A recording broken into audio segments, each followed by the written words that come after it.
دجال آئے گا، کیونکہ رسول رحمت صلی اللہ علیہ وسلم نے فرمایا ہے پناہ مانگیے اس فتنے تو پناہ مانگیے، اپنی اولاد نو سکھائیے، علم دئیے، اپنی اولاد نو سکھائیے کہ دجال دی اے علامات نے، دجال دیاں اے نشانیاں نے۔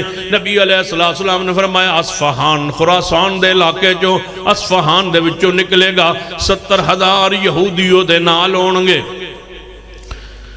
اصفہان، رسول رحمت صلی اللہ علیہ وسلم نے فرمایا خراسان اور اصفہان دو نام رسول رحمت صلی اللہ علیہ وسلم نے لینے۔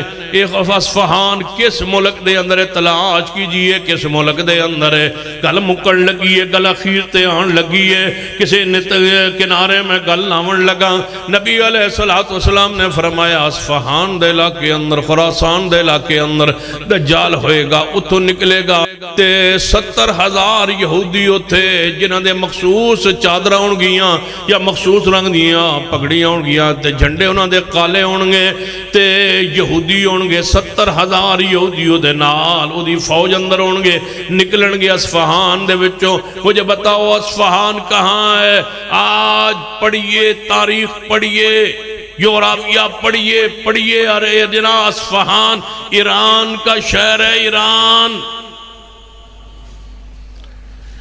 فلسطین اسرائیل کے بعد پوری دنیا میں سے سب سے زیادہ یہودی ایران میں ہیں۔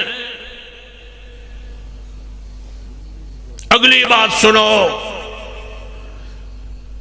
ایران کی اسمبلی میں سنی M N A M P A رکن بن کے اسمبلی کا نہیں جا سکتا، لیکن یہودی جا سکتا۔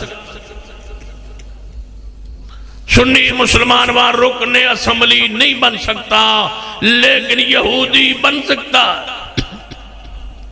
یہودی وہاں موجود ہے، مخصوص پگڑیوں کے ساتھ، مخصوص چادروں کے ساتھ، اپنے بابا دجال کے انتظار میں۔ اے جڑا تو نظر آندا بھئی ایران تے اسرائیل بڑے مخالف ہیں، چٹا جھوٹ، کالا ہوندا یا چٹا ہوندا ہے؟ کالا جھوٹ۔ ایران اور اسرائیل کا مخالف ہو، ایران اور یہودیوں کا مخالف ہو نہیں، وہ مخالف تو ہے کس کے؟ وہ مخالف ہے تو سعودی عرب، وہ مخالف ہے اہل سنت کے، وہ مخالف ہے صدیق عمر عثمان کے،